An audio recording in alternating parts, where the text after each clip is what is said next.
Hey guys, இன்றைக்கி நம்ம what I versus what I got Meesho hall தான் பார்க்க போகிறோம். நான் ரொம்ப நாளாகவே ஆஃபீஸ் போகிற மாதிரி ஒரு டிஃப்ரெண்ட்டான ஹேண்ட்பேக் தென் ஒரு ஸ்லிங் பேக் வேணும் அப்படின்னு நான் தேடிட்டு இருந்தேன். இந்த ரெண்டு பேக் என் கண்ணில் மாட்டுச்சு. ஸோ ஃபர்ஸ்ட் இந்த பிளாக் கலர் ப்ரிட்டியான ஹேண்ட்பேக். ஸோ இந்த பேக் எனக்கு ரொம்ப பிடிச்சிருந்தது. இதில் அட்டாச் ஆகி வர ஸ்ட்ராப்போட லென்த் ரொம்ப குட்டியாக இருக்குது. இதை நான் 450க்கு பர்ச்சேஸ் பண்ணியிருந்தேன். ஸோ இந்த பேக்கு ஒரு 2 ஸ்லிங் பேக்ஸ் காம்ப்ளிமெண்ட்டாக கொடுத்துருந்தாங்க. இந்த பேக்கோட குவாலிட்டி வைஸ் பார்த்தீங்கன்னா ரொம்பவே புவராக தான் இருக்குது.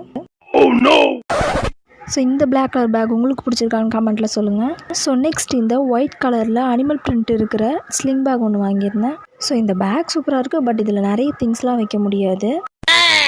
பட் இதில் அட்டாச்சாக இருக்க ஸ்ட்ராப்போட லென்த் அதிகமாக தான் இருக்குது. குவாலிட்டி வைஸ்லேயும் ரொம்ப சூப்பர். ஸோ இந்த ரெண்டு பேக்கில் உங்களுக்கு எந்த பேக் பிடிச்சிருக்கு கமெண்ட்டில் சொல்லுங்கள். இந்த வீடியோ உங்களுக்கு பிடிச்சிருந்தா லைக் பண்ணுங்கள், ஷேர் பண்ணுங்கள், கமெண்ட் பண்ணுங்கள், சப்ஸ்கிரைப் பண்ணுங்கள்.